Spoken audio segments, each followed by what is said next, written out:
Buongiorno, ben ritrovati con Focus TG, ancora il maltempo nell'edizione di questa mattina, vedremo di darvi conto di quello che è successo nella notte in Veneto, ma partiamo dai migranti e vediamo l'attacco sul Gazzettino, riportato dal Gazzettino, del sindaco di Venezia Luigi Brugnaro al governo. Deve cambiare strategia, la politica dell'immigrazione secondo Brugnaro è inadeguata e insufficiente, soprattutto dice non si può lasciare ai sindaci il pesante carico di una immigrazione fuori controllo. A proposito di migranti, andiamo nel Padovano, a Battaglia Terme, l'ex hotel che è stato usato dal 2015 come hub per gli arrivi dei richiedenti asilo. Il sindaco Massimo Momolo accusa i primi cittadini subiscono le scelte del governo, è quello che diceva il sindaco di Venezia. Sentiamo. Beh, l'ex albergo che adesso è stato declassato ad ostello è di fatto è diventato un CAS, un centro di assistenza straordinaria dal 2015 ed ha una capienza formale di 80 persone. Però io posso testimoniare che dall'inizio di quest'anno la cooperativa che gestisce questa struttura ci ha comunicato 300 nominativi, quindi sono transitati perlomeno 300 richiedenti asilo. Questi i numeri da inizio anno degli arrivi all'ex hotel di Battaglia Terme, una struttura attiva dal 2015 che non è mai stata chiusa e in questi anni ha accolto migliaia di richiedenti asilo.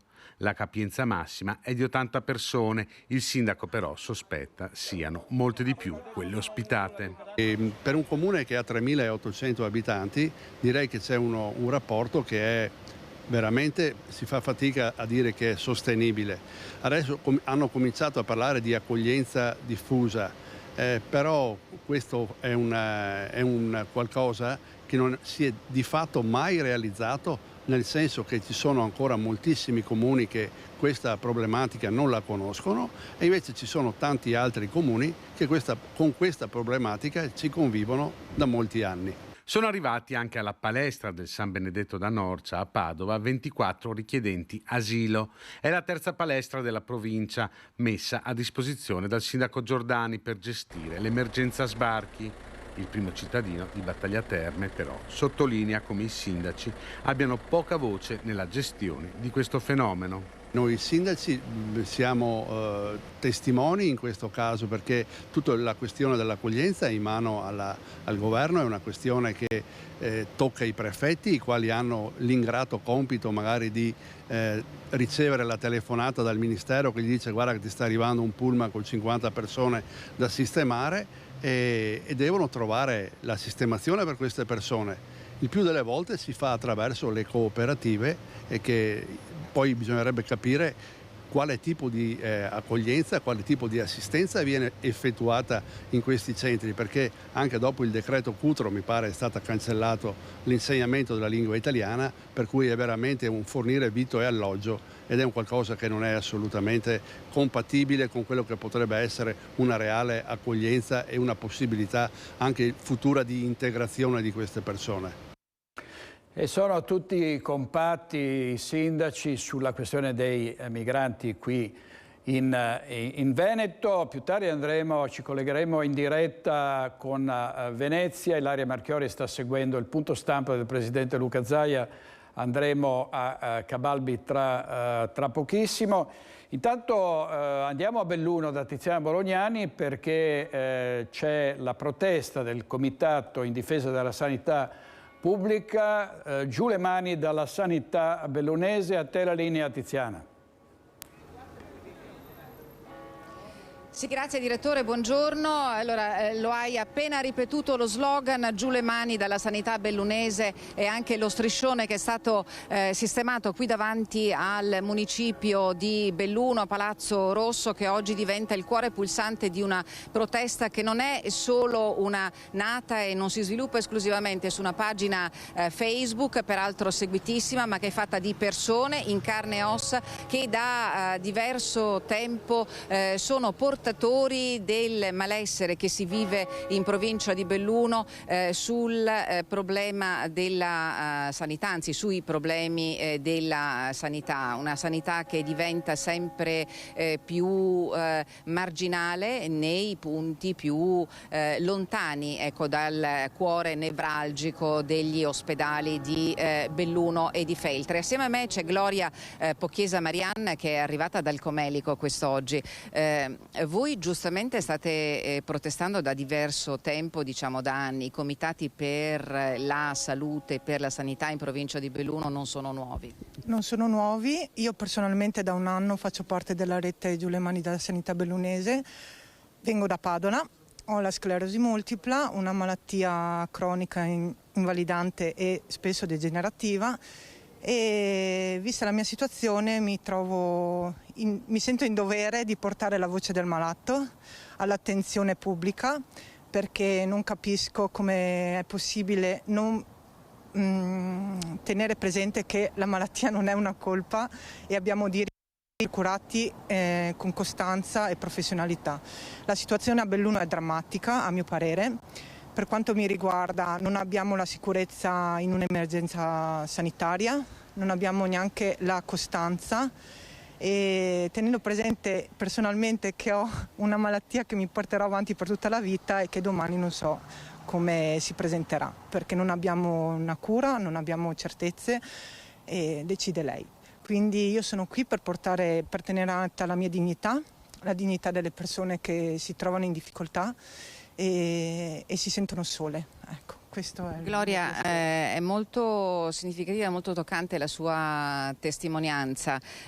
Voi oggi avete deciso di scendere a Belluno perché nei giorni scorsi c'è stata fortissima polemica, soprattutto da parte istituzionale, parte politica. L'ha suscitata questa polemica la decisione del sindaco di Belluno di scrivere una lettera direttamente al presidente Zaia, all'assessora Lanzarin e al commissario dell'ULSS 1 Giuseppe Dalben per manifestare i disagi che la sanità bellunese vive in di questi tempi e soprattutto per proporre anche delle soluzioni. Voi oggi con questa presenza che cosa chiedete? Chiediamo attenzione soprattutto e principalmente dai nostri che siano attenti alla situazione e ci valutino come persone prima di tutto, perché insomma abbiamo dei diritti, quindi voglio dire ci sentiamo abbandonati, ecco, questo è il problema anche dalle istituzioni. Gloria dice ci sentiamo abbandonati, c'è da sottolineare che la protesta e la polemica con l'iniziativa del sindaco di Belluno, che poi ai nostri microfoni ha detto di non essere stata una protesta priva di consultazione, lui ha detto di essersi consultato, ha scatenato l'ira della Lega che ha tramite il suo segretario provinciale sconfessato l'azione di Oscar De Pellegrin, del primo cittadino di Belluno, che ha dato manforte sostegno alla gestione della sanità di Luca Zaia e dell'assessora Lanzarin, ma che tuttavia lascia, come dire, dei punti interrogativi. Mercoledì, cioè domani, in Consiglio Comunale arriverà un'altra mozione questa volta bipartisan, non è stata firmata da Valore Comune, dal gruppo della Lega, ma anche in questo caso si ripercorrono in 8 pagine quelle che sono le pecche della sanità. Devo anche dirvi, prima di salutarvi, che tra pochissimo, cioè alle 13, nel quartier generale dell'ULSS 1 in via Feltre, il commissario Dalben annuncerà darà delle notizie sicuramente rassicuranti sul fronte della neurologia, che diventa, così come previsto dalle schede sanitarie, centro di secondo livello. Vengono ripristinati i posti letto. Basterà? Questo non lo sappiamo. Comunque in questi 7 settimane dal momento in cui il commissario del bene è arrivato in provincia di Belluno, ha fatto diverse azioni, ha compiuto diverse azioni, e non ultima quella di liberare quel fondo destinato ai dipendenti di oltre 7 milioni di euro che era bloccato da anni e anni. Vediamo poi come va a finire questa iniziativa del Comitato Giù le mani dalla sanità bellunese. Noi seguiremo passo passo le loro azioni. Direttore, se non hai domande ti restituirei la linea.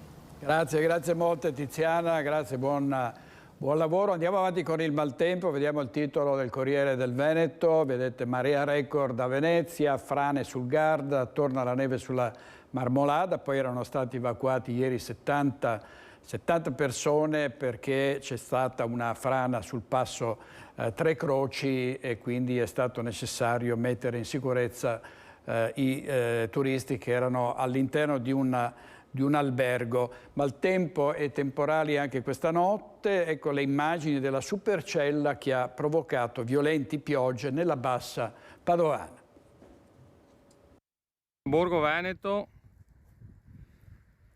Qui vediamo questa magnifica probabile supercella temporalesca che dal basso Rodigino veronese si sta dirigendo in risalita verso nord-est e si dirige verso il basso padovano. Il video della probabile supercella, meno intensa di quella ripresa a fine luglio, ma che ha comunque provocato forti temporali, ancora una volta ad immortalare questo fenomeno così frequente di questa estate è stato Luca Tecchiato, agente di commercio, grande appassionato di meteo, residente nella Bassa Padovana, che ha ripreso la supercella insieme al figlio appena dodicenne.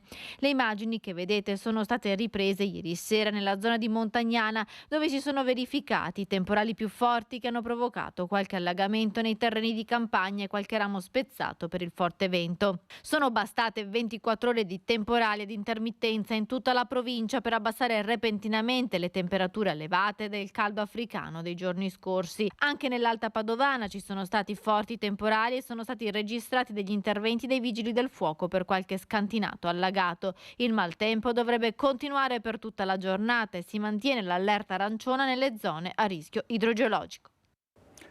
E la pedemontana trevigiana stanotte particolarmente colpita, bomba d'acqua a Volpago del Montello dove c'è Edi Kaliman, a te la linea. Direttore, buongiorno ai telespettatori. Come hai detto bene tu, ci troviamo a Volpago del Montello, precisamente in via Fra Giocondo, una via particolarmente attenzionata per tutti gli abitanti di Volpago che vedono questo canale come un po' il termometro del maltempo. Infatti, come puoi vedere, il canale si è ingrossato ed è il primo che con il maltempo può esondare. È di qualche tempo fa, infatti, la sua esondazione che ha colpito le abitazioni vicine e come puoi vedere, direttore, dai segni dell'acqua il maltempo di fine luglio aveva alzato di gran lunga il volume di questo canale. Come dicevi, questa notte forti temporali su tutta la Marca.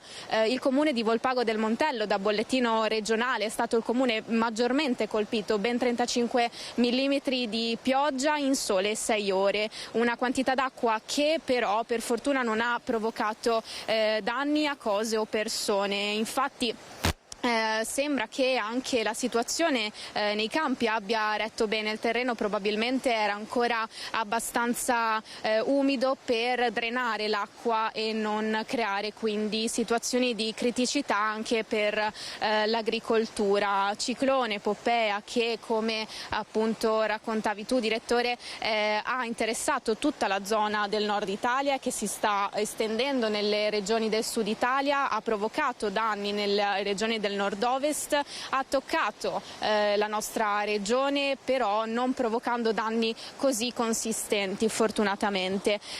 Direttore, noi da Volpago del Montello per ora non abbiamo particolari aggiornamenti. Se non hai domande, con Nicoletta Rizzetto ti restituirei la linea.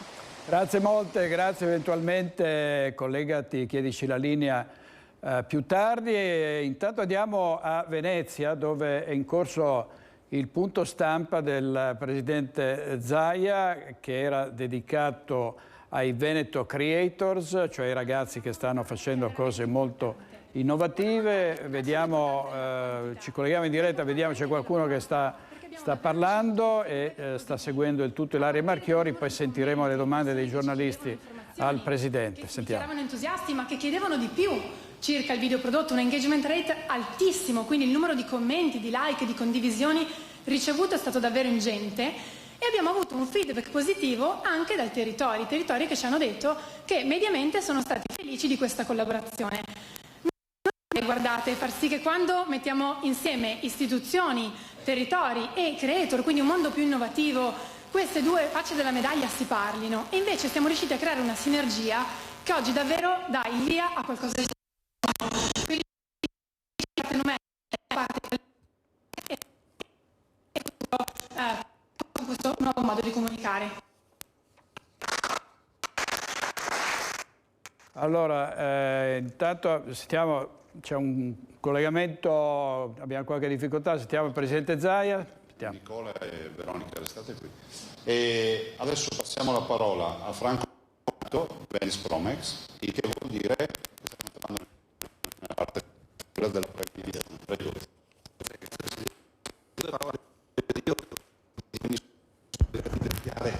Servizio.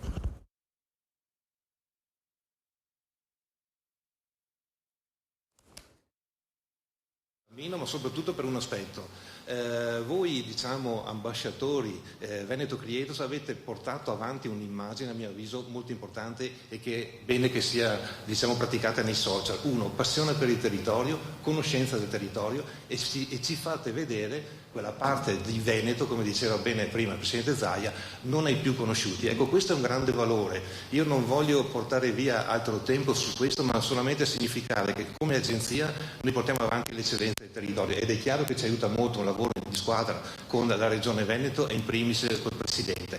Ecco, il fatto che poi si possano, diciamo, vedere questi luoghi non diciamo, battuti consente anche di avere quello che tutti richiamano, di avere un turismo di sostenibilità. Il Presidente diceva non finisce. Allora torniamo in studio, poi riprenderemo la linea con Ilaria Marchiori quando ci saranno le domande. Zaia, andiamo avanti con la cronaca. Si trattava del Veneto Creators, cioè un gruppo di giovani assoldati dalla regione che daranno vita a molti progetti innovativi per fare conoscere anche soprattutto via social la grande ricchezza di questo territorio. Andiamo, vi dicevo, con la cronaca. C'è stato un blitz della finanza di Padova al centro ingrosso China, sequestrati cosmetici con una molecola potenzialmente cancerogena. Profumi cosmetici prodotti per l'igiene e la cura della persona potenzialmente pericolosi. Oltre 7.000 articoli sono stati sequestrati dagli uomini della Guardia di Finanza di Padova in un magazzino del centro ingrosso Cina nella zona industriale padovana. I prodotti sequestrati contenevano la molecola nota con il nome di Lilial, che dal marzo 2022 è inserita tra le sostanze cancerogene, mutagene o tossiche per la riproduzione e dunque vietata e messa al bando sul mercato europeo. I finanzieri non si sono fermati al deposito padovano e hanno scoperto anche un magazzino ad Agrate Brianza in Lombardia che faceva capo alla stessa società e che il commerciante cinese aveva tentato di nascondere.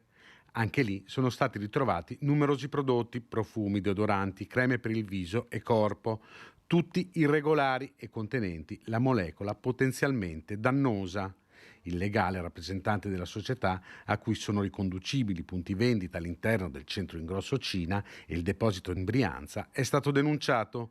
L'operazione della finanza si svolge nell'ambito di controlli periodici a tutela del Made in Italy e della salute del consumatore.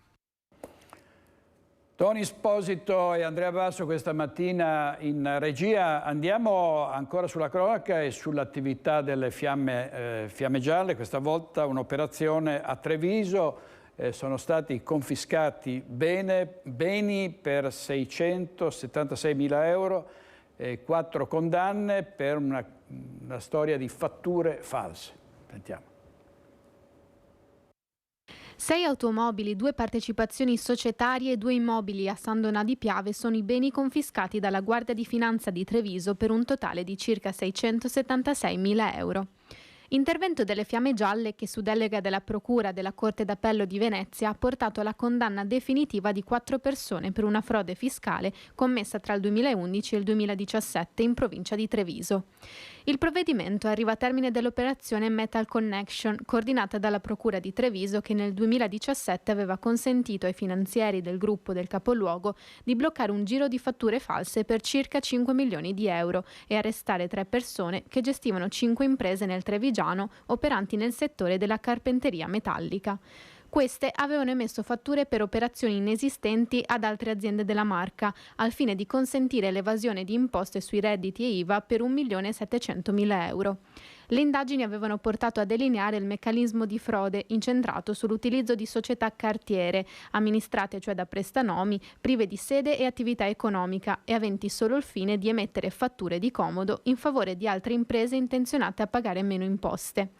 Con la condanna sono state inflitte pene per un totale di 83 anni di reclusione per reati di emissioni di fatture false, omessa dichiarazione e occultamento di scritture contabili. E con l'inflazione alta e il carovita sono molto attivi i truffatori e ne vanno di mezzo i risparmiatori ingenui e c'è un allarme della Guardia di Finanza che dice: fate attenzione a chi affidate i vostri soldi. È importante che i promotori finanziari abbiano sempre un volto e una sede verificabili. In secondo luogo è bene vagliare con estrema attenzione la documentazione che viene esibita. Sono queste le 2 principali raccomandazioni che arrivano dalla Guardia di Finanza, che invita le persone a fare attenzione a non incappare in truffe. Tante, infatti, le operazioni delle Fiamme Gialle nell'ultimo periodo, che hanno oggetto proprio raggiri ai danni di persone comuni, spesso in difficoltà economica. Il suggerimento è quello di rivolgersi sempre a dei consulenti di fiducia nel momento in cui qualcuno possa proporre investimenti che paiano facili e vantaggiosi. È bene diffidare da investimenti che prevedono importanti guadagni ed è altresì fondamentale diffidare di chi con particolare fretta e insistenza propone di aderire a questi investimenti. In caso di sospetti, il Corpo della Guardia di Finanza ricorda che il numero da chiamare è il 117, attivo 24 ore su 24, 7 giorni su 7, per denunciare qualora si pensi di essere vittime di truffa. È bene presentare immediatamente denuncia al reparto della Guardia di Finanza più vicino, oppure rivolgersi alle altre forze dell'ordine o ancora direttamente alla Procura della Repubblica competente per territorio. Anche per i carabinieri è stata un'estate molto difficile dove hanno messo a segno molti colpi contro la malavita organizzata, in questo caso a Treviso un bed and breakfast della droga che è stato scoperto dagli uomini dell'Arma, mentre gli agenti della squadra mobile hanno sequestrato oltre 2 kg di cocaina. Da qualche giorno le indagini degli agenti della squadra mobile di Treviso si erano concentrate su un 30enne di origine dominicana incensurato, senza occupazione, sorpreso mentre consegnava sostanza stupefacente a bordo della sua auto. Da qui la necessità degli investigatori di intervenire quanto prima. Durante la perquisizione nella vettura, poi estesa anche all'abitazione, i poliziotti hanno trovato oltre 2 kg di cocaina e 2.500 euro in contanti. Per il 30enne è scattato l'arresto. Operazione antidroga anche dei carabinieri di Treviso, che venerdì sera hanno arrestato 3 uomini di origine albanese di 23, 24 e 30 anni per detenzione di sostanza stupefacente ai fini di spaccio, mentre un 31enne trevigiano è stato deferito in stato di libertà per resistenza pubblico ufficiale. I militari hanno sorpreso il 24enne mentre a Casier cedeva una dose di cocaina al 31enne, che poi, per evitare il controllo delle forze dell'ordine, si è allontanato al volante della sua auto effettuando manovre pericolose. Alla fine, dopo una breve fuga, i carabinieri lo hanno rintracciato nella sua abitazione. Qui l'uomo ha consegnato la droga acquistata poco prima. Contemporaneamente i militari hanno perquisito anche l'auto del 24enne cittadino albanese, dove hanno scoperto 3 dosi di cocaina e 265 euro in contanti. I controlli dei carabinieri si sono poi spostati in un B&B della Marca, dove era domiciliato il ragazzo, e qui sono stati identificati gli altri 2 connazionali e scoperti ulteriori 478 grammi di cocaina suddivisi in 530 dosi. Sequestrati infine 740 euro in contanti, una bilancia elettronica di precisione e materiale per il confezionamento dello stupefacente. E rivediamo l'intervista esclusiva concessa a Marta Marangon da Fiorenzo Zambon, l'ex macellaio di San Fior, che è stato brutalmente aggredito e pestato da uno sconosciuto. Sentiamo cosa ha detto dopo essere stato dimesso dall'ospedale. Il dolore è un disastro, tutto rotto, spalle, costole, schiena, bacino, le braccia. È stato dimesso dall'ospedale Fiorenzo Zamboni, il 76enne ex macellaio di San Fior, picchiato selvaggiamente martedì scorso da un uomo che l'ha rapinato della collana e del portafogli. 6 costole rotte, un polmone perforato, lesioni al fegato, botte ovunque. Ci vorranno parecchie settimane per guarire, ma per cancellare il ricordo di quei momenti terribili probabilmente non basteranno mesi né anni. Le immagini dell'aggressione sono sempre lì, nitidissime, un'ombra che non lo lascia mai, come quella che gli si è avvicinata quella sera nel giardino di casa. Vedo un'ombra un po' indietro là, a metà cortile, che viene avanti di corsa. Mi sono girato un po' di più, con tutte e 2 le mani mi ha buttato su per il cancello e per il portacancello lì, la colonna, che è di ferro. E mi ha fatto male la schiena e subito sono andato seduto per terra, no, sull'angolo, e ho cercato di proteggermi. Ma lui mi dava di quelle botte. È stato 1,85 m, anche di più, pesava tanto perché era grosso, ma era agile. E dopo portava i guanti con la rete di ferro, mi ha rovinato tutto qui con la rete, fino qua. Mi ha dato 3-4 pugni dallo stomaco e tutto qua davanti. E dopo, per la colonnina, mi tenevo bene, sono coperto bene, non riuscivo a darmi, neanche qua ho reagito un po', no? E dopo mi metteva sempre su un braccio, e allora mi ha toccato a muovere, mi ha dentro col braccio e mi ha preso la colonnina. L'uomo è poi fuggito in direzione della piazza. Zambon non è riuscito a vederlo in volto. Il rapinatore infatti indossava un passamontagna nero con solo 2 piccoli fori per gli occhi, ma alcuni dettagli gli sono rimasti impressi nella mente. Tutto coperto, tutto di nero. Quei guanti, però sono riuscito all'odore della pelle, così, perché aveva i guanti fin qua e le maglie fin qua. Quindi sì, gli è rimasto impresso l'odore di questa persona? Sì. Le indagini dei carabinieri continuano a ritmo serrato. Dopo l'aggressione un testimone avrebbe visto un uomo fuggire a bordo di un'auto. Ci sono poi le immagini della videosorveglianza. Nulla viene tralasciato e tutta la comunità spera che il responsabile venga presto assicurato alla giustizia. Vuol dire che adesso 20 anni di guerra. E se mi capitasse di te, io sono un macellaio e taglio la testa. Una notizia appena arrivata, pubblicata dal Gazzettino, un fatto gravissimo, accoltellamento tra migranti, uccide 27enne, si nasconde nel centro di accoglienza. Avevamo appena sentito l'intervista al sindaco di Battaglia Terme. Questo è un episodio gravissimo che aumenta la tensione e ovviamente anche l'indignazione, la rabbia dei sindaci per questo invio massiccio e senza controllo dei migranti che vengono a volte anche scaricati davanti ai municipi senza preavviso. E torniamo ancora alla cronaca, ovviamente vedremo di collegarci tra poco con Francesco Rattai che sta tornando a Battaglia Terme. C'è stato un banale diverbio all'origine di una brutale aggressione, è accaduto nella stazione di Lancenigo, una stazione abbandonata, degradata, dicono i genitori dei ragazzi che vengono accompagnati a prendere il treno. Vittima, in questo caso, un senza fissa dimora. Un banale diverbio per una sigaretta all'origine della violenta aggressione di ieri pomeriggio alla stazione dei treni di Lancenigo. Vittima un uomo senza fissa dimora che alla stazione vive assieme all'anziana madre. Ci racconta l'accaduto ma non vuole essere ripreso dalla telecamera. È stato ferito alla testa e alle gambe con una pietra, ci dice, da uno straniero che gli aveva appunto chiesto una sigaretta e che al diniego si è scagliato prima contro la bigliettatrice automatica e poi afferrato un grosso sasso contro di lui. Le ferite sono ben visibili nel corpo come nell'animo di una vita ai margini. L'aggressore è fuggito. Sull'episodio indagano i carabinieri. Rimane lo sconcerto per un atto di violenza gratuita in pieno giorno in un luogo, la stazione ferroviaria, più volte al centro delle lamentele dei viaggiatori per il degrado. Non è presidiata, non c'è biglietteria né bar, le lampade sono state divelte come alcune telecamere. Sicuramente ci sarebbe bisogno di più attenzione per questa stazione qua, dei controlli, delle telecamere, in modo da tenere sotto controllo i ragazzi che vengono a scuola, che tra poco cominciano, e quindi sono un po' preoccupato, ecco, questo sì, perché aggressioni come questa che è successa ieri, no?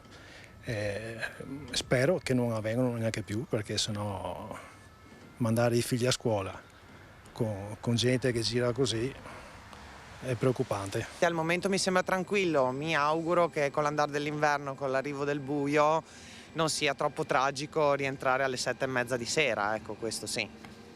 Ad essere preoccupati sono soprattutto i genitori dei tanti ragazzi che qui prendono il treno e che tra poche settimane, con la riapertura delle scuole, saranno migliaia. Anche oggi abbiamo incontrato diverse mamme che accompagnano i figli e prima di allontanarsi aspettano che siano saliti sul treno. È un pensiero continuo, è un disagio, è una piaga che si sta allargando. Ne sono successe di tutti i colori quest'estate e quindi siamo preoccupati. Siamo preoccupati, sì. Non ho altro da dire. Sono una mamma e come tutti i genitori speriamo che non capitino mai ai nostri. Comprensibile preoccupazione dei genitori per il degrado della stazione di Lancenigo, e sentiamo anche il sindaco di Villorba, Francesco Soligo. Noi stiamo intervenendo con le competenze che abbiamo. Ho chiamato le Ferrovie dello Stato per chiedere se possiamo videosorvegliare anche all'interno della sala d'aspetto, perché è la sala d'aspetto dove è anche rifugio di qualche closhardo. Conosciamo chi frequenta appunto quella sala d'aspetto, che ha sempre negato e non ha mai voluto l'aiuto dei nostri servizi sociali. Così il sindaco di Villorba, Francesco Soligo, dopo l'aggressione alla stazione di Lancenigo, che ha sollevato due problemi, quello del singolo caso del senza tetto vittima del pestaggio e quello del degrado dell'area lamentato da viaggiatori e genitori. Per incrementare la sicurezza si interverrà, annuncia il sindaco, potenziando la videosorveglianza.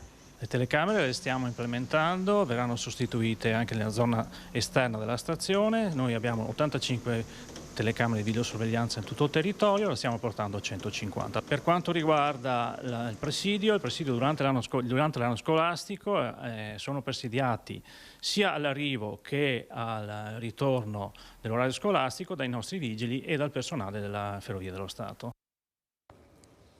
Torniamo a Cabalbi in diretta, dove sta parlando il presidente Zaia, sentiamo cosa dice. Cercate di farlo con le fatture, con le ricevute e con ovviamente materiale fotografico che immagino non manchi, no? Visto che siamo nel mondo digitale.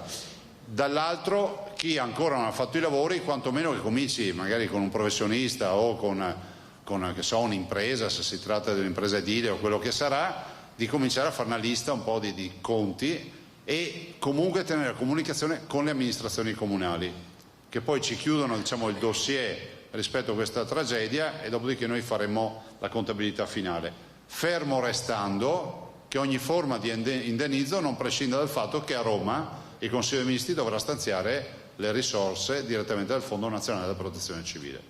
Per quanto riguarda la seconda parte, che è quella del granchio, io continuo a dire che il tema dello stato d'emergenza non è un fatto solo di ristoro immediato, no? di risorse che dobbiamo stanziare, ma un fatto anche di procedure. Si pensi solo alla necessità di introdurre, ad esempio in maniera energica, gli ammortizzatori sociali rispetto agli imbarcati, il tema del procrastinare diciamo, i pagamenti che sono, cioè le scadenze, quindi rispetto all'erario piuttosto che rispetto, che so, agli istituti di credito, se uno ha mutui o altre robe. Vi ricordo che un peschereccio costa circa 600.000 euro a degli imbarcati. Stiamo parlando delle marinerie più grandi d'Italia. Io l'altro giorno sono stato a Pila, Porto Pila, è la seconda marineria d'Italia, del Veneto, la prima è Chioggia. E questa è una tragedia, cioè vorrei ricordarvi che noi ad oggi stiamo andando verso le 500 tonnellate di granchio pescato da inizio anno, agosto si chiuderà con circa 150 tonnellate, stiamo parlando di un Veneto che produce quasi il 40% delle vongole veraci d'Italia, sono circa 52.000 quintali. Il che vuol dire che quest'anno chiuderemo questo bilancio con meno 80%. Cioè voi capite che non bastano le lacrime. 80-90%. Questo granchio, per chi non lo sapesse, la vongola viene coltivata, è un'attività quasi simile agricola, no? Perché in laguna ci sono proprio, definiamogli gli appezzamenti, ovviamente sono in acqua, dove viene fatta la semina, le microvongole, ecco quelle se le fotte tutte il granchio, cioè se le mangia tutte, ma d'ufficio. Cioè abbiamo visto che nelle pance dei granchi blu in laguna sono pieni delle micro vongole che vengono seminate e dopo che verranno raccolte dopo la loro crescita, che ha dei determinati periodi. Quindi 52.000 quintali, l'80% rischia di svanire. Abbiamo circa 20.000 quintali di cozza DOP, anche qui il granchio blu fa man bassa. Dopodiché abbiamo tutto il tema della piccola pesca in laguna, pensate al tema delle reti. La piccola pesca è quella che si fa entro le 3 miglia e quindi il granchio blu arriva su ste reti, vede l'orata nella rete, taglia la rete, si mangia l'orata e quindi i pescatori tirano su al mattino le reti piene di buchi e con qualche granchio blu. La situazione è più tragica di quello che magari qualcuno a livello nazionale interpreta o percepisce. Non sto parlando della sensibilità del governo, va sottolineato che il governo si è mosso in tempi non sospetti già stanziando i primi 2,9 milioni per questo cataclisma. Però questa è la tragedia più grande che sta colpendo la pesca in Veneto. Allora, questo era il presidente Luca Zaia, ha parlato dei danni da maltempo e avete sentito la catastrofe per i coltivatori di molluschi a causa del granchio blu. Vediamo, ieri sera abbiamo parlato di migranti e di molto altro a Focus, c'erano gli ospiti in studio come sempre e tra questi anche Fabrizio Comencini della Liga Veneta. Sentiamo cosa ha detto. I decreti di sicurezza li ha fatti Salvini. Salvini l'hanno mandato a processo perché ha fatto quei decreti, li ha fatti applicare. Allora io mi chiedo, in uno Stato decente, un ministro in carica che non ha fatto nessun reato, perché non esiste il reato, lo si manda sotto processo, tutti quelli che l'hanno fatto dopo di lui non ha nessuno avuto il processo. Allora è l'uso della magistratura, l'uso politico cambiate le leggi, cambiatele! Bisogna mandare via tutti i magistrati a partire dal primo magistrato italiano, a partire dal primo mandarli via tutti, questo è il discorso. Ma quando mai? Allora sapete perché non vogliono darci l'autonomia, visto che io sono un autonomista e sono un venetista?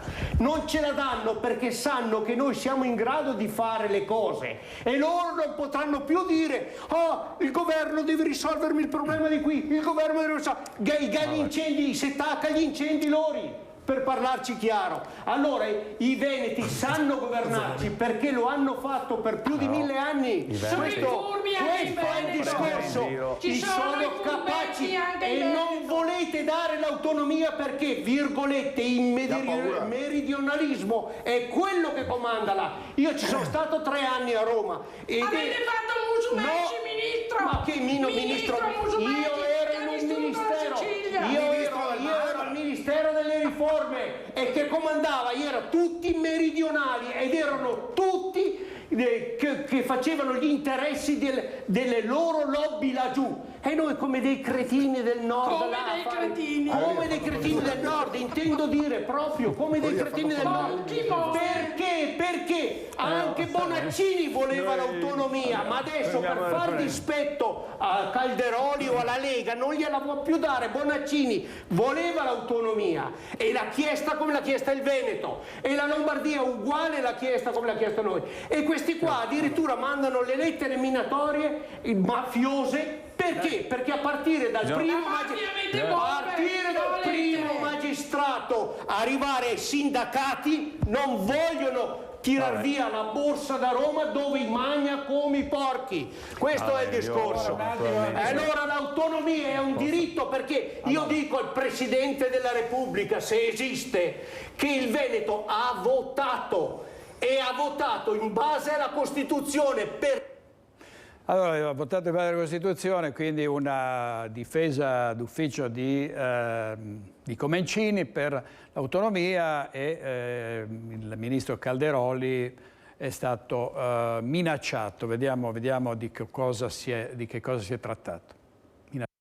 Ci tengo a portare tutta la mia solidarietà e quella dei sindaci veneti al ministro Calderoli, colpevole di svolgere il suo ruolo con grande impegno, con grande passione, e si trova addirittura minacciato, sembra dalla mafia, a firma della mafia, poi è tutto da verificare, però comunque ogni minaccia che un amministratore riceve è sempre un brutto segnale per la democrazia.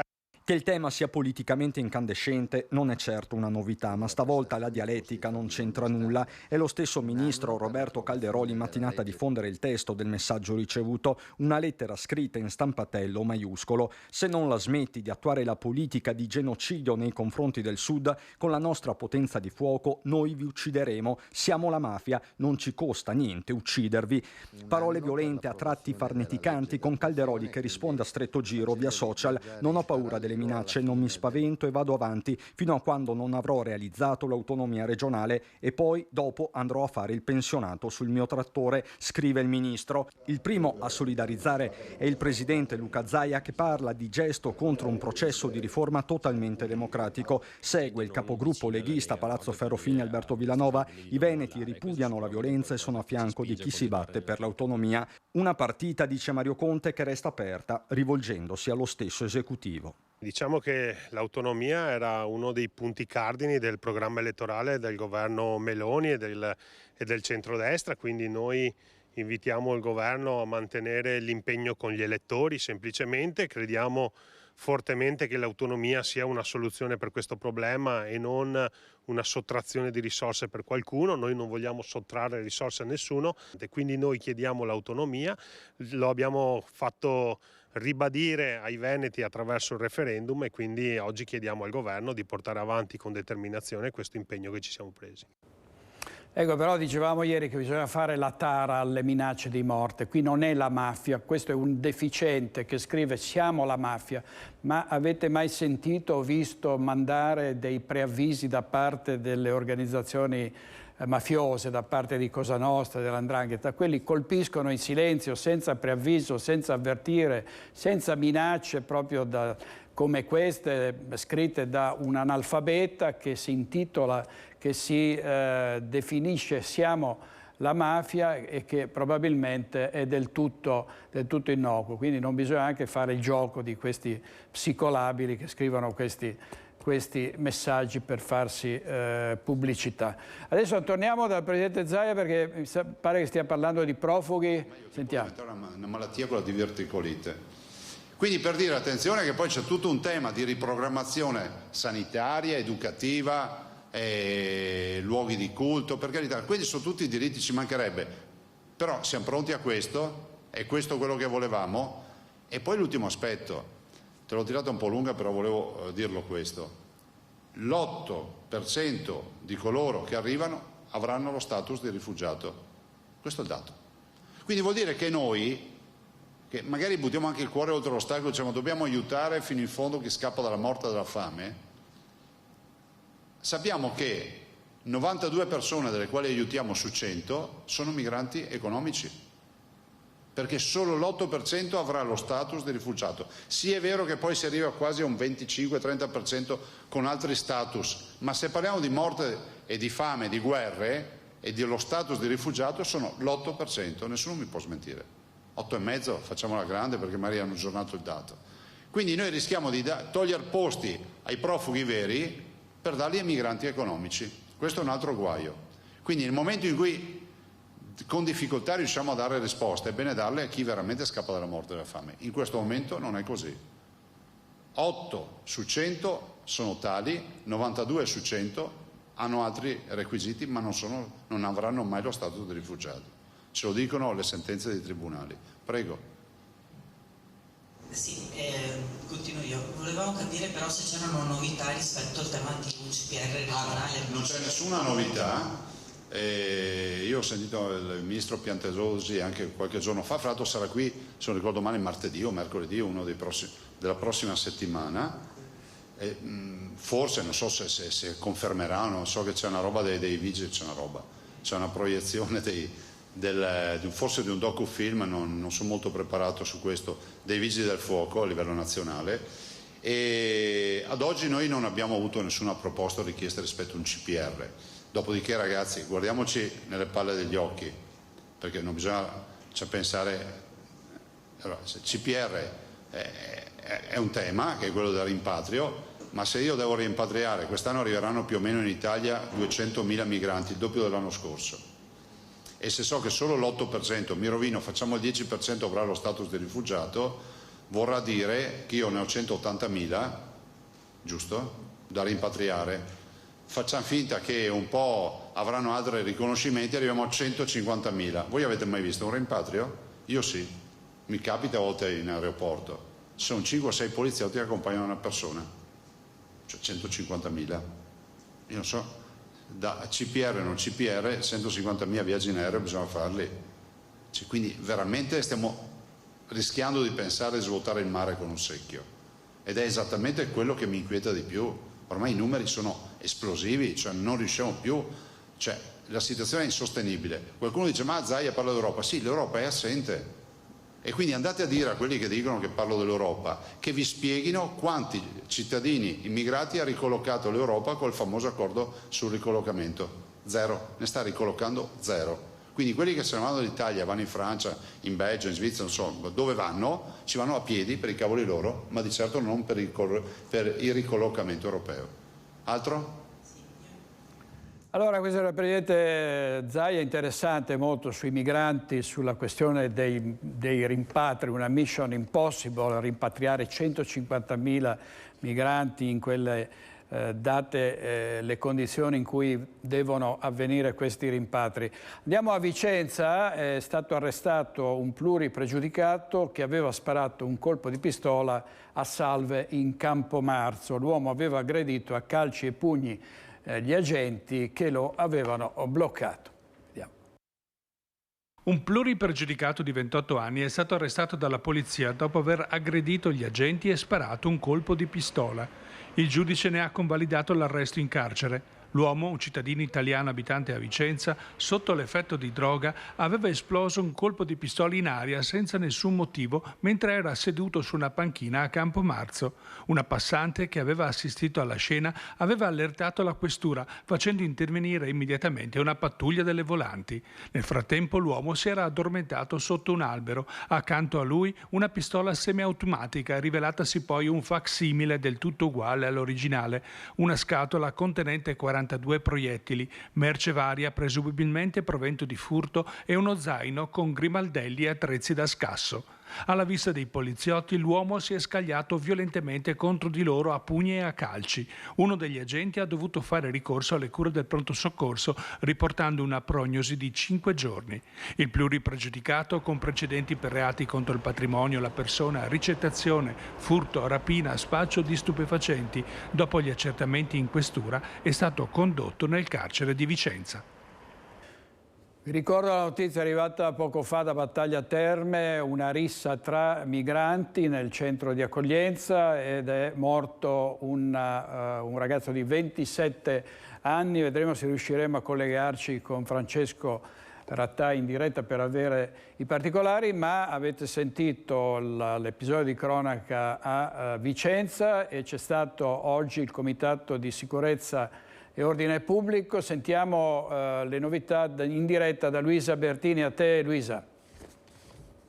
Sì, buongiorno a voi, buongiorno ai nostri telespettatori. Siamo qui davanti alla sala del Consiglio provinciale dove si è riunito il Comitato per l'Ordine e la Sicurezza convocato dal prefetto alla presenza di tutti gli esponenti delle forze dell'ordine. Due importanti i temi all'ordine del giorno di oggi. Il primo riguarda, che stanno discutendo proprio in questi attimi, il primo riguarda l'occupazione abusiva di alloggi, soprattutto un problema che riguarda i grandi comuni, tanto più che sono presenti anche i sindaci di Lonigo, Montecchio, così come Arzignano. Mentre la seconda parte del Comitato Ordine e Sicurezza farà un focus specifico su Vicenza e sulle problematiche relative alla sicurezza di Campomarzo e della zona del Quadrilatero. Ricordo che questo focus specifico è stato espressamente richiesto dal sindaco Giacomo Possamai, che intende potenziare tutti i servizi di controllo anche della polizia locale, ovviamente relativi alla zona che spesso è teatro di spaccio e microcriminalità. Ovviamente noi siamo qui in attesa che i primi esponenti escano e ovviamente siamo pronti ad aggiornarvi. Intanto restituisco a voi la linea allo studio. Grazie molte Luisa, eventualmente richiedici la linea. Restiamo a Vicenza, un pluripregiudicato vicentino ha rubato una bicicletta sempre in Campomarzo. Alcuni testimoni però hanno notato il suo gesto e hanno avvisato la polizia che ha bloccato il ladro. Ero stanco di camminare, così si è giustificato i poliziotti il ladro di una bicicletta che era stato notato da alcuni testimoni durante il furto in Campomarzo. Si tratta di un pluripregiudicato vicentino di 28 anni, già noto alle forze dell'ordine per reati contro il patrimonio e ricettazione. La sua descrizione minuziosa, fatta alla centrale operativa della questura, ha permesso agli agenti della squadra volanti di riconoscerlo subito nei pressi di Piazzale Bologna. Era ancora in sella la bici rubata quando è stato fermato e non ha potuto far altro che ammettere l'ennesimo reato compiuto. Portato in questura per essere fotosegnalato, l'uomo è stato formalmente denunciato all'autorità giudiziaria.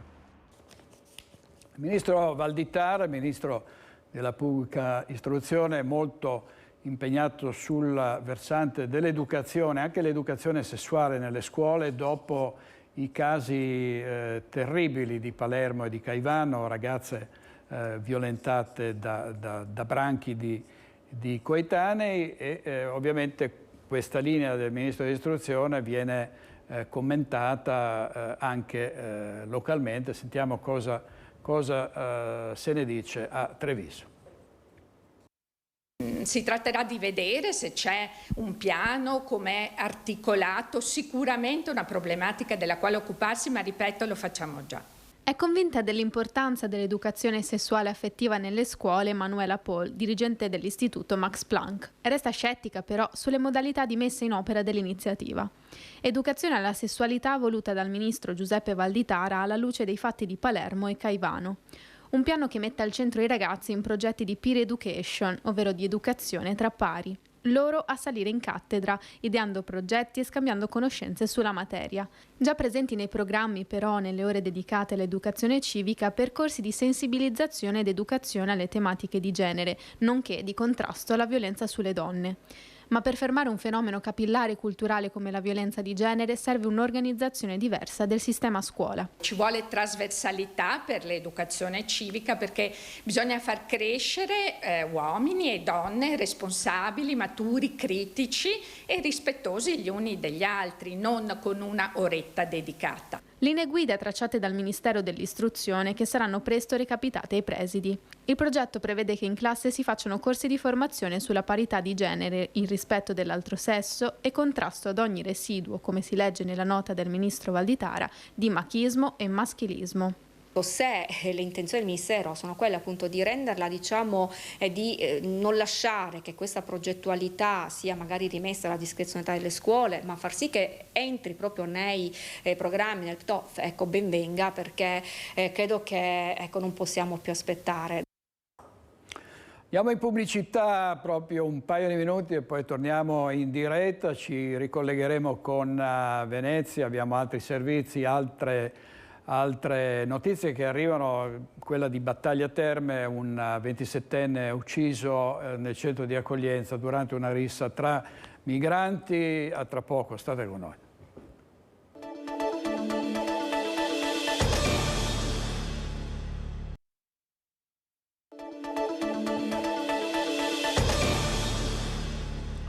Di nuovo in diretta da Venezia, le domande dei giornalisti al Presidente della Regione del Veneto, Luca Zaia, sui temi caldi. Sentiamo. Al momento noi non abbiamo nessuna, diciamo, proposta per un CPR. Il CPR che cos'è? Una struttura chiusa, di solito si prende una caserma per metterci le persone che sono oggetto di rimpatrio obbligatorio.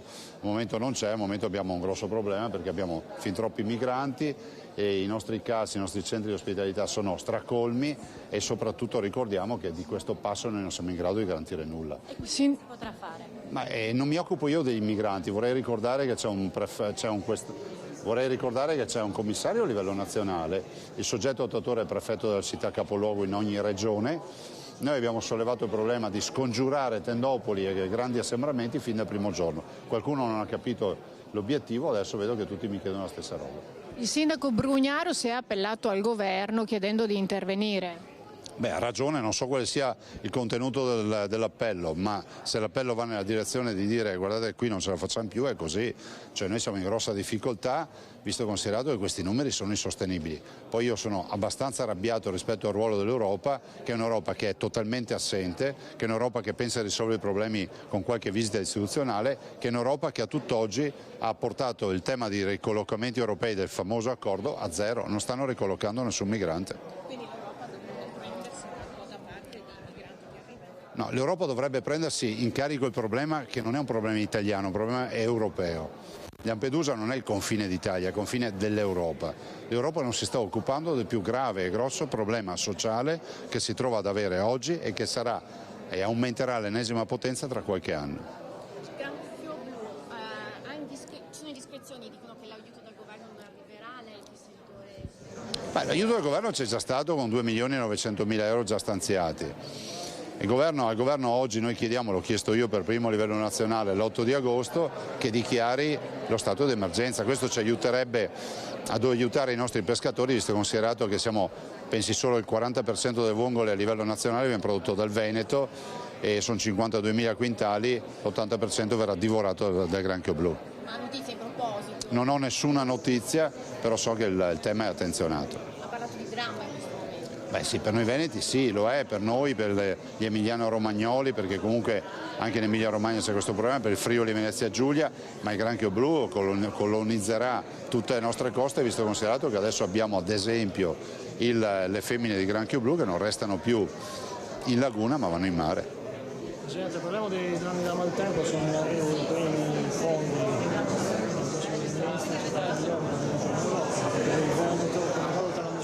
si aspetta il futuro? Ma guardi, queste sono le somme urgenze, non è lo stanziamento per i danni.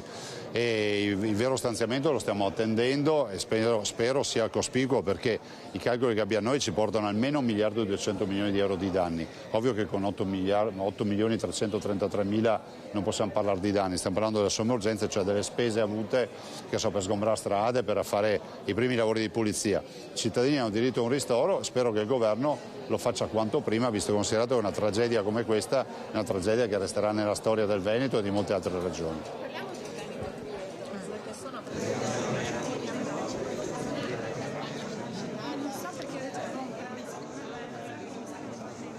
Io ve lo dicevo ancora qualche... Allora, il Presidente Zaia in diretta da Cabalbi, avete sentito i migranti, il granchio blu, i danni da maltempo, tutti i principali temi di cui parleremo anche stasera poi di nuovo a Focus. Sui migranti c'è stata, abbiamo aperto con questa notizia, la strigliata del sindaco di Venezia, Luigi Brugnaro, al governo. Sentiamo.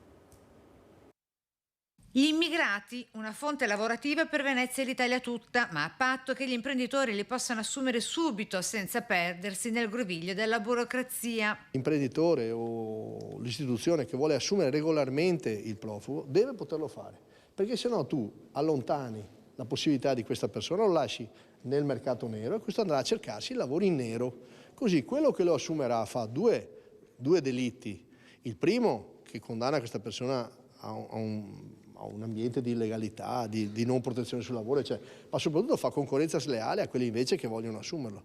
Quindi la garanzia di una casa correlata però per gli stessi sempre al lavoro. Allora l'immigrato viene in Italia, trova una porta principale, bella, grande, che dice questo è il lavoro, la casa, ti do la casa, tu vai alla casa insieme al lavoro. Tu smetti di lavorare, io ti tolgo la casa. Soltanto alcune tra le proposte e suggerimenti al governo Meloni, a più riprese strigliato da Brugnaro, da cui attende l'autonomia anche per le promesse leggi sul decoro e la sicurezza urbana, dice. Se vogliamo dirla tutta, diamoci un'accelerata. Il Paese ha detto cambiamo e adesso si fanno le norme e le leggi, ma si fanno. Sono passati un po' di mesi ancora, e qua adesso solleciteremo il governo perché non si può lasciare questa roba sulle mani dei sindaci, poi tutti scaricano e poi vanno via tutti. E sul tema della casa l'idea di Brugnaro è chiara, nessuna limitazione al diritto della proprietà privata, dice. E poi bisogna far passare anche questa cosa degli espropri, degli sgomberi, degli sfratti. Cioè se tu non paghi, e facciamo un accordo io e te,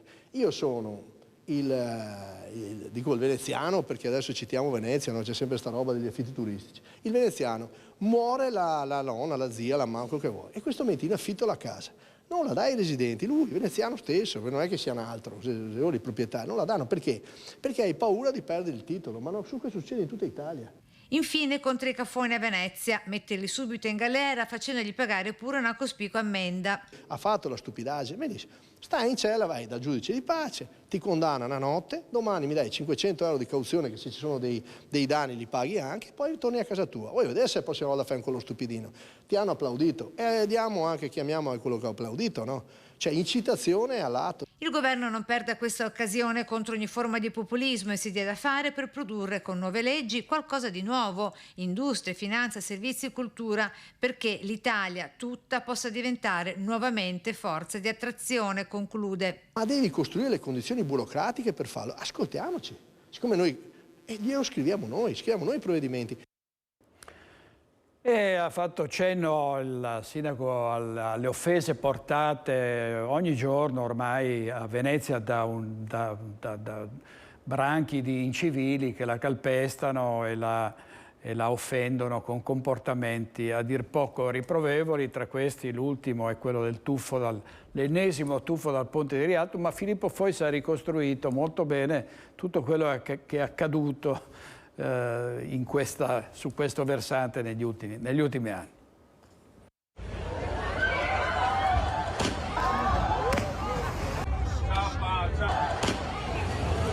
Le riprese questa volta sono addirittura multiangolari. D'altro canto non era mai capitato che un tuffo dal ponte di Rialto avvenisse alla luce del giorno davanti a così tante persone, alcune delle quali incuranti del pericolo hanno persino applaudito, e soprattutto con così tanto traffico sul Canal Grande. Questa volta peraltro il tuffatore non solo non è un turista straniero, ma è addirittura del comune di Venezia, residente a Favaro Veneto, rintracciato e sanzionato poco dopo dalla polizia locale.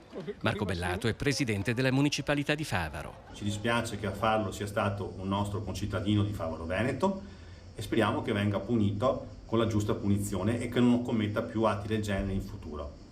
Si tratta di atti che, oltre a mettere in pericolo la persona che pone in essere certe condotte, mettono in pericolo anche l'incolumità di altre persone, perché in quel momento il Canal Grande era molto trafficato, ma soprattutto si tratta anche di atti che sono l'ennesimo sfregio alla nostra bellissima e fragile Venezia. Nel novembre del 2016 un marinaio neozelandese era morto per le conseguenze di un tuffo dal ponte di Rialto avvenuto la notte del 12 agosto e concluso schiantandosi contro un taxi acqueo. Una tragedia che non ha evitato altri tuffi, anzi il fenomeno da allora è ancora più diffuso. Il caso recente, più clamoroso, è quello di un inglese saltato dal tetto di un palazzo di San Pantaloni in Rio Novo. Ma appena qualche giorno fa, ancora a Rialto, un francese aveva attraversato il Canal Grande a nuoto da riva a riva. Secondo Sara Arco, delegata al turismo della Municipalità di Venezia, è una delle conseguenze più estreme di una città talmente turisticizzata da essere oramai considerata da molti un parco divertimenti in cui tutto è concesso. Noi non possiamo pretendere dall'amministrazione che prevenga ogni singolo caso, però certo dobbiamo e vogliamo da questa amministrazione che faccia di tutto per smentire l'idea che a Venezia si possa fare tutto e che Venezia sia un parco divertimenti dove ci si può comportare in ogni modo. Come provocazione, Sara Arco ha postato nella sua pagina Facebook un cervo che si riposa placidamente adagiato in campo San Zaccaria. Ovviamente si tratta di un fotomontaggio, ma è vero che in città non manca davvero niente. Oltre ai tuffi nei canali di Venezia si pratica il nuoto sincronizzato, oppure si può scorrazzare con i surf elettrici sotto il ponte dell'Accademia e infine concedersi un bagno rilassante aiutati da una gentile signora. Inarrivabile rimane il tuffo con la tavola da surf dal Ponte degli Scalzi. Le possibilità a terra sono sconfinate, dal passeggiare nudi a beneficio degli scatti di una macchina fotografica, qui siamo a San Tomà, allo scorrazzare in Vespa lungo la fondamenta delle Zattere, oppure riposarsi stendendosi in gruppo con dei teli da spiaggia in mezzo a Piazza San Marco. Insomma, da sorridere ma quasi da piangere. E mi viene in mente che molti arrivano in Piazzale Roma e chiedono scusate, come si fa a parcheggiare in Piazza San Marco? Perché questa è la gente che arriva, molta della gente che arriva a Venezia. Allora, vediamo, torniamo al maltempo, ai danni provocati dal ciclone Poppea dopo il gran caldo dell'anticiclone Nerone e andiamo subito a vedere cosa è successo a Bassano del Grappa. Tanta pioggia, temperature a picco. Il ciclone Poppea ha cambiato i connotati meteorologici della Pedemontana e i rilievi del Bassanese, portando in dote precipitazioni piuttosto importanti e un repentino abbassamento nella colonnina di mercurio. Andiamo con ordine, partendo dai nubifragi che più riprese si sono accaniti sul territorio, facendo registrare 100 mm di pioggia sull'area nord-ovest di Bassano del Grappa, fra San Michele e Marostica. Sul massiccio del Grappa sono scesi addirittura 150 mm d'acqua in poche ore, soprattutto nella fascia a nord del comprensorio. Sul versante sud, invece, la media si è assestata attorno agli 85 mm di pioggia. Sull'altopiano dei 7 comuni, infine, si va dai 60 mm di Asiago agli 85 di Rubbio. Queste precipitazioni così intense, che si sono sviluppate anche a nord del Veneto, hanno portato a un innalzamento delle quote del Brenta, che alla stazione di Cabarzizza ha fatto segnare un picco nel bel mezzo della perturbazione. Brutte notizie, infine, almeno per il momento, per gli amanti del caldo. Le temperature sono letteralmente crollate e dai 40 gradi di Rosà di qualche giorno fa si è passati ai 6,5 gradi del Verena, a 2 passi dal cuore dell'altopiano. A Bassano le minime sono arrivate attorno ai 15 gradi, con qualche piccolo passo verso i 20 nella mattinata. È plausibile che per qualche ora non ci si schiodi da questa situazione, che in altura sta portando minime di 10 gradi appena fra Gallio e Roana. Sul versante della tenuta idrogeologica sono segnalati piccoli smottamenti ai piedi delle colline fra Bassano e Marostica, ma senza interessamento delle arterie stradali. Servizio di Ferdinando Garavello, responsabile della nostra redazione bassanese, ed è bufera, anche se di altro tipo, sulla vicenda Baxi-Pengo, anche se poi in mezzo a questi nuvoloni politici si comincia a intravedere qualche spiraglio. Sentiamo qual è la situazione. Mani tese, tensioni, muri e aperture. Il terremoto della bocciatura in Consiglio Comunale del protocollo Baxi-Pengo ha creato uno sciame politico, che ancora oggi squassa Bassano e il suo municipio. Ieri pomeriggio il sindaco Elena Pavan, assieme al vice sindaco Andrea Zonta e all'assessore all'urbanistica Andrea Viero, ha incontrato le forze politiche cittadine rappresentate dai capigruppo per fare il punto della situazione. Dopo il pareggio che ha sancito lo stop al progetto in aula, infatti, la sindaca ha incontrato i vertici bassanesi di Baxi per capire esattamente quale sia lo stato dell'arte, visto che nel giro di pochi mesi le comunicazioni aziendali sull'emergenza occupazionale sono passate da un barometro decisamente tempestoso a uno molto più positivo. Il prossimo punto di caduta per Baxi è fissato a fine settembre, quando lo stabilimento veneto si confronterà con la casa madre per delineare un'eventuale strategia. Strategia che, visti i continui tira e molla in Europa sulla transizione green e sulle nuove tipologie di caldaie, potrebbe portare, secondo alcuni analisti, a una prosecuzione dell'attuale produzione bassanese per molti anni ancora. Dalla politica stracittadina quindi alle grandi strategie di mercato, e se Bruxelles lavora per accontentare tutti, a Bassano sembra che si stia iniziando un'operazione di cucitura degli strappi consiliari. Già, perché alle opposizioni è arrivata un'apertura da parte della sindaca sul tavolo di lavoro per il futuro di Baxi e dell'occupazione in città. Pare, secondo alcune fonti, che parte della maggioranza non sia propensa a questa strategia, ma che la Pavan abbia assicurato che prenderà in considerazione le proposte della minoranza. Questo potrebbe portare davvero a un tavolo su Baxi in tempi piuttosto rapidi. Chiusura totale da parte dell'opposizione invece sul percorso Pengo, che sembra davvero destinato a finire su un binario morto. Non è chiara al momento la posizione del governo cittadino su questo tema, anche se qualche esponente della giunta Pavana ha fatto sapere che potrebbe essere chiuso in un cassetto. E così ambiente e lavoro, che per settimane a Bassano sono stati al centro di un duro braccio di ferro, se ne andranno ognuno per conto proprio, almeno per ora. Adesso andiamo in diretta a Battaglia Terme per un gravissimo fatto di sangue, cioè una rissa tra migranti e la morte di un 27enne. La linea in diretta a Valentina Visentini.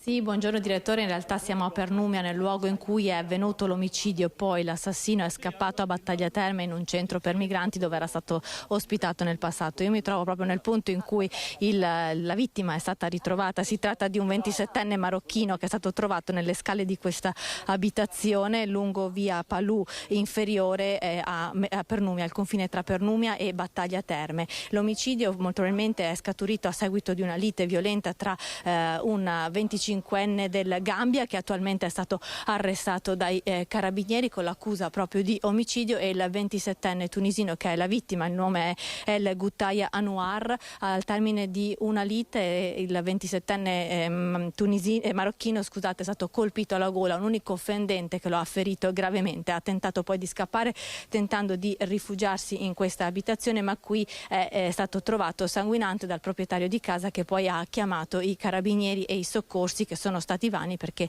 è deceduto poco dopo. Il suo assassino, dicevamo un 25enne gambiano, è scappato poi verso Battaglia Terme, dove ha cercato di rifugiarsi all'interno di un centro di accoglienza per migranti e richiedenti asilo, dove già era stato ospitato in passato. È riuscito a riparare all'interno, ma qui è stato ritrovato dai carabinieri che sono giunti sul posto e lo hanno arrestato. Queste sono le prime indicazioni che abbiamo. Ripeto, qui è stata trovata la vittima, a terra il sangue, che ancora qualche traccia di sangue che è stata lavata sia dagli investigatori che dalla pioggia che poi è caduta copiosa nella notte. Il testimone che ha trovato la vittima ci ha raccontato di aver visto l'uomo molto agitato, con la ferita qui alla gola, un unico fendente che lo avrebbe fatto morire per dissanguamento. Queste sono le prime novità, poi ci sposteremo per capire, insomma, e cercare di ricostruire quanto è accaduto, ma si tratta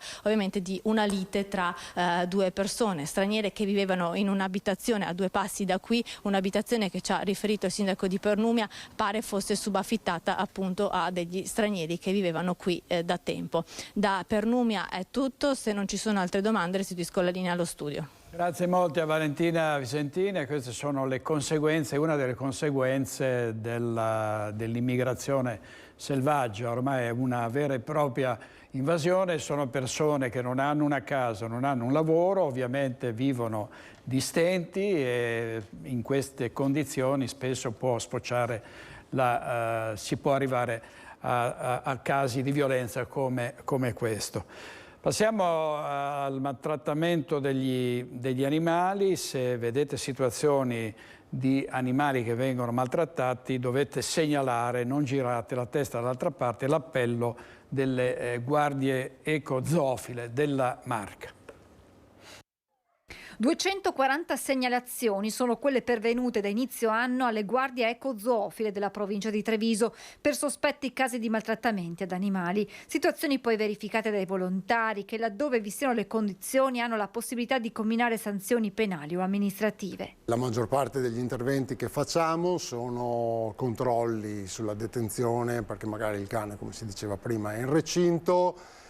Purtroppo non facciamo ancora molti interventi per cani detenuti a catena. Fortunatamente i casi di maltrattamenti veri e propri sono una piccola percentuale. Basti dire che nel 2022 sono stati 240 gli interventi e 6 le denunce penali. Spesso poi le segnalazioni si risolvono con un'azione formativa dei volontari nei confronti dei proprietari. Un buon 50% sono segnalazioni che alla fine riportiamo all'interno di un ambito che sia quello corretto di detenzione. Per noi arrivare a fare una sanzione o una denuncia fondamentalmente è una mezza sconfitta. Perché?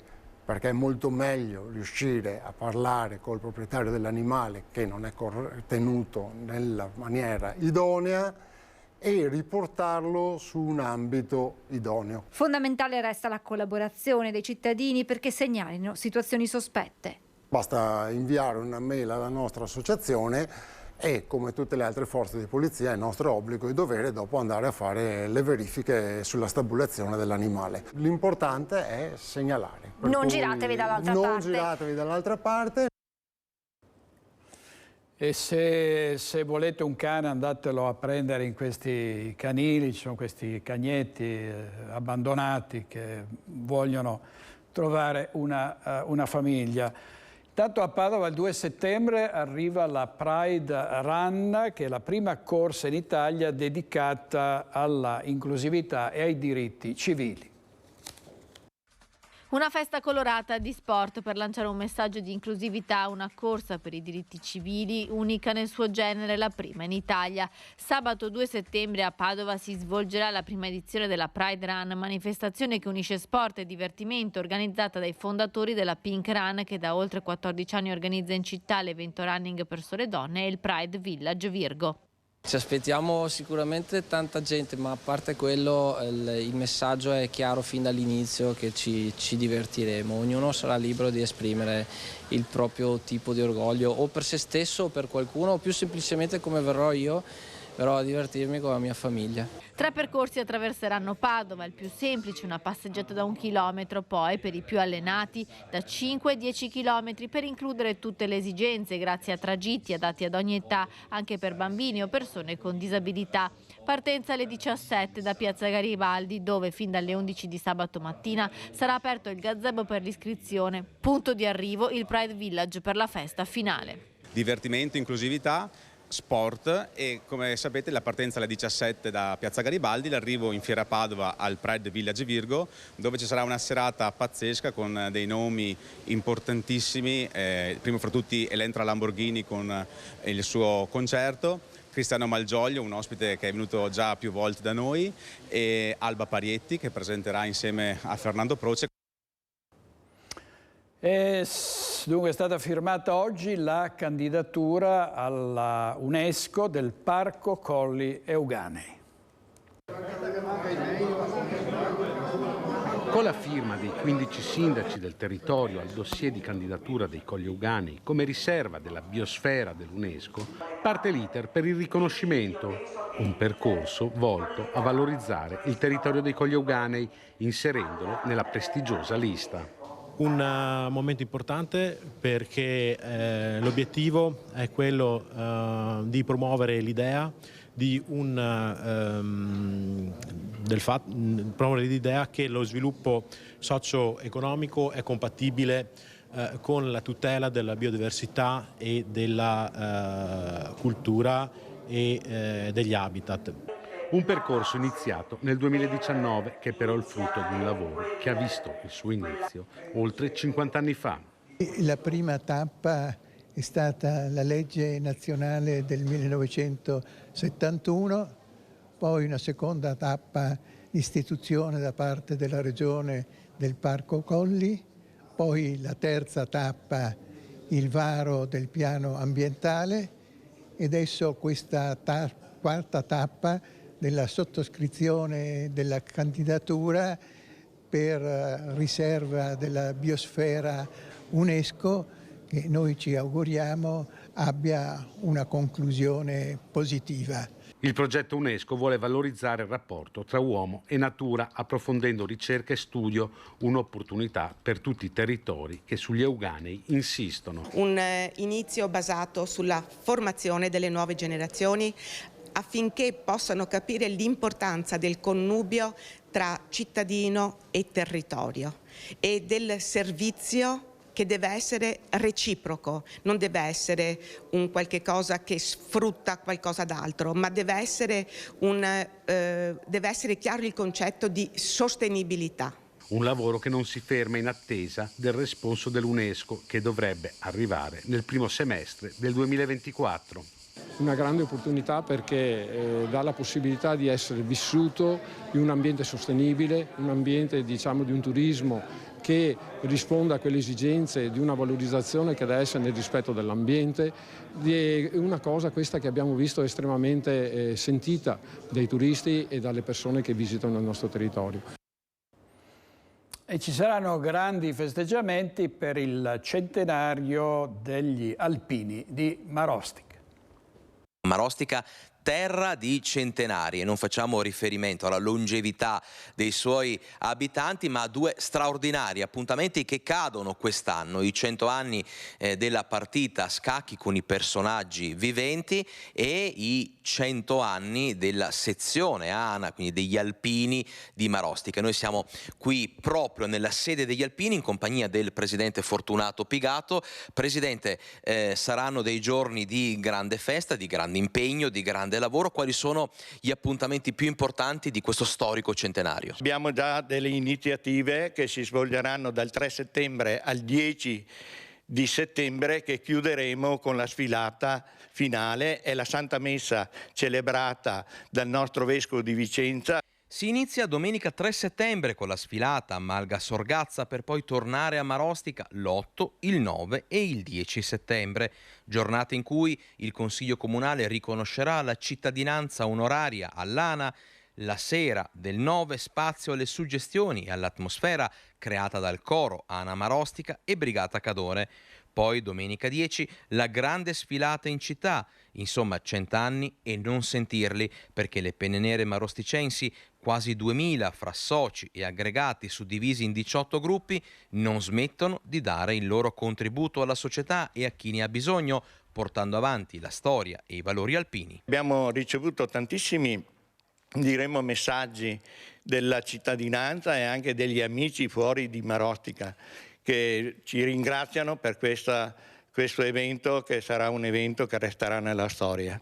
Di fatto è un corpo militare che però ha nel suo DNA quello di essere comunità. Ho dei ricordi bellissimi e so che quando ci sono gli alpini le cose vengono fatte. In un modo o nell'altro rimangono e sono durature anche per la cittadinanza in futuro. Quindi io non posso che ringraziare per tutto quello che hanno fatto, fanno e faranno.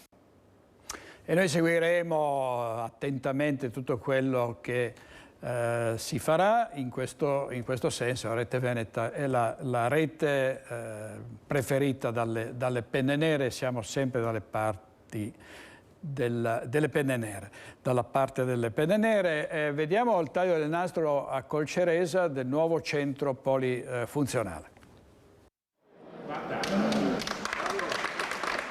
A Colceresa è inaugurato il nuovo centro polifunzionale situato dietro la scuola media, una struttura attesa da tempo. Sarà utilizzata per diversi scopi. È chiaro che il primo scopo sarà quello sportivo, in quanto è di supporto all'attuale palestra delle scuole secondarie di primo grado qui adiacenti, ma potrà essere utilizzata anche per altri scopi, concerti, manifestazioni o feste anche delle varie associazioni, sempre in collaborazione con il pattinaggio artistico, che è la gestore di questa struttura, oltre che della palestra. Una palestra studiata nei minimi particolari, come ci spiega l'assessore ai lavori pubblici Simone Quaresima. Si è innalzata la struttura in acciaio tramite travi e pilastri che vedete, e poi una tamponatura con doppio rivestimento in metallo per garantire il massimo comfort sia da un punto di vista termico che di umidità presente all'interno, e per finire abbiamo ricostruito la vecchia pavimentazione seguendo anche delle indicazioni che ci hanno dato degli esperti sportivi per renderla performante per tutti i tipi di sport che si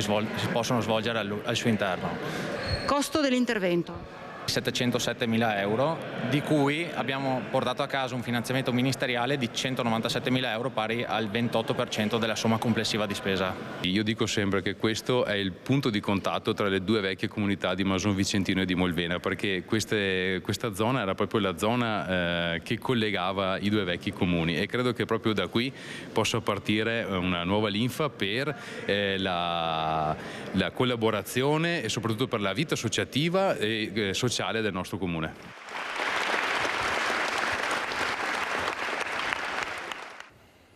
Brevissimo break pubblicitario, poi torniamo subito per la chiusura.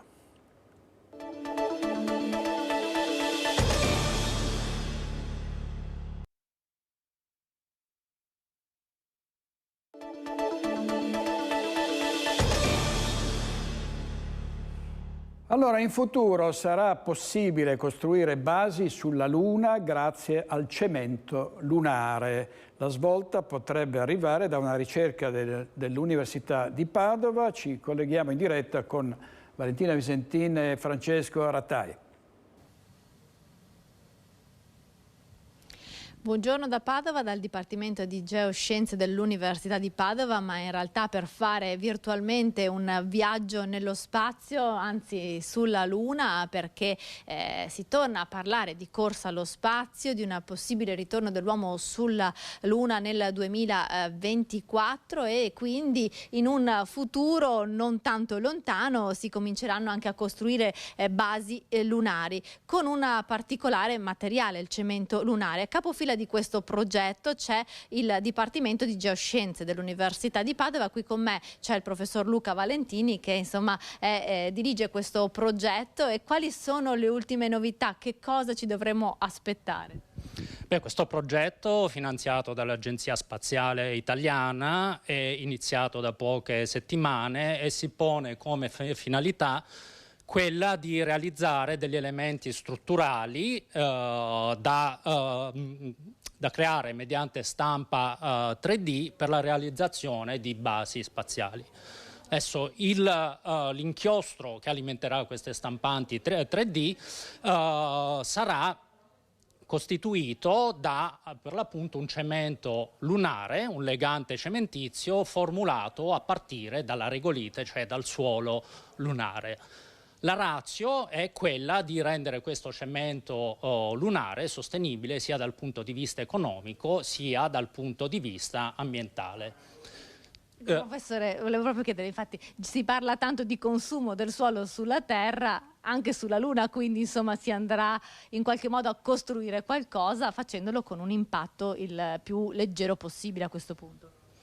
Sì, il punto di vista è quello, per l'appunto, da una parte di minimizzare la quantità di materia prima trasportata dalla Terra verso la Luna, perché ovviamente questo trasporto di materiali ha dei costi molto alti, sia dal punto di vista economico, comunque anche dal punto di vista della sostenibilità ambientale in termini di carburanti utilizzati per alimentare questi razzi. Ma inoltre dal punto di vista della sostenibilità ambientale si tratta di leganti cementizi ottenuti dall'attivazione chimica direttamente di questi suoli lunari, che rispetto al comune cemento Portland, normalmente utilizzato per costruzioni, sono caratterizzati da ridotte emissioni di CO2. Ecco, quindi insomma ci dovremo aspettare presto il ritorno dell'uomo sulla Luna. Nel 2024 si parlava, chissà chi arriverà questa volta per primo. Di sicuro l'Università di Padova in qualche modo sarà presente, o comunque insomma in un futuro, con questo progetto. Sì, con questo progetto noi, uno degli intenti è mettere a disposizione delle agenzie spaziali, delle metodologie, degli approcci che in un futuro, si spera prossimo, possano consentire di realizzare degli habitat, delle unità abitative per poter prevedere degli insediamenti semi permanenti sul suolo lunare. Allora ringraziamo il professor Luca Valentini per questo viaggio sulla Luna e anche nel futuro, insomma. Da Padova è tutto, dall'Università di Padova è tutto, restituisco la linea allo studio. Grazie, arrivederci a Valentina Visentini e al suo ospite. Andiamo al Lido di Venezia perché è al via la 80ª mostra del cinema. Sentiamo l'intervista di Lorenzo Maier al direttore della mostra, Alberto Barbera. Alberto Barbera, siamo pronti? Ma certo, siamo pronti da alcuni giorni ormai. Che mostra sarà? Come si sente a poche ore dal via?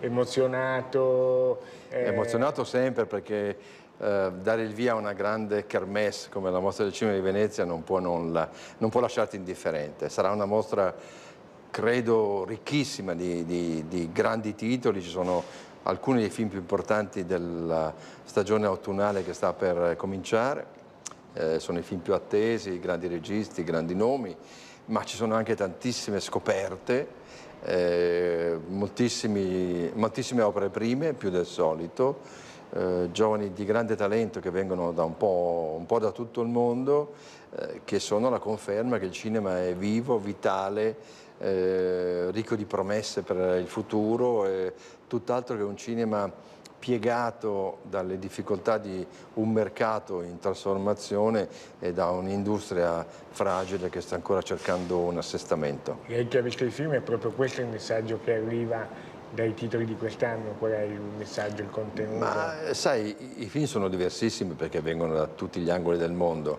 e affrontano tematiche molto diverse. Molte di carattere sociale, ci sono i grandi temi della contemporaneità, le migrazioni, la guerra, il cambiamento climatico, il problema dei giovani, degli adolescenti, che sono quelli che hanno più risentito, no, del confinamento seguito al Covid, eccetera.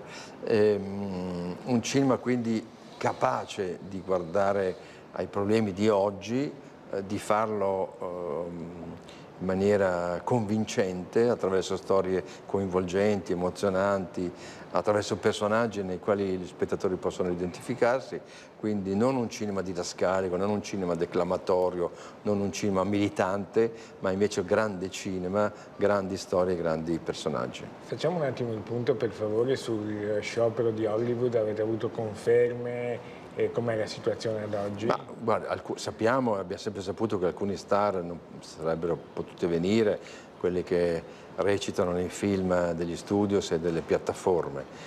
Sono vincolati dallo sciopero naturalmente. Altri invece verranno, quelli che sono invece legati a film di produzione indipendente che hanno avuto l'autorizzazione da parte della SAG, il sindacato degli attori. Ci sarà per esempio Adam Driver, ci sarà Lea Seydoux, ci saranno gli interpreti del film di Sofia Coppola, Priscilla, ci sarà Jessica Chastain, ci sarà il protagonista del film di Luc Besson, Caleb Taylor-Jones, insomma ci saranno alcune assenze ma non così tante, non così numerose come si poteva temere a un certo punto. Grazie Alberto Barbera, direttore della mostra, che è sempre molto disponibile, mostra che sarà seguita giorno per giorno dal nostro inviato Lorenzo Maier. È tutto per oggi, grazie molte a Tony Esposito e Andrea Basso in regia, grazie a voi che avete scelto Focus TG, ci vediamo stasera alle 21:15 con Focus.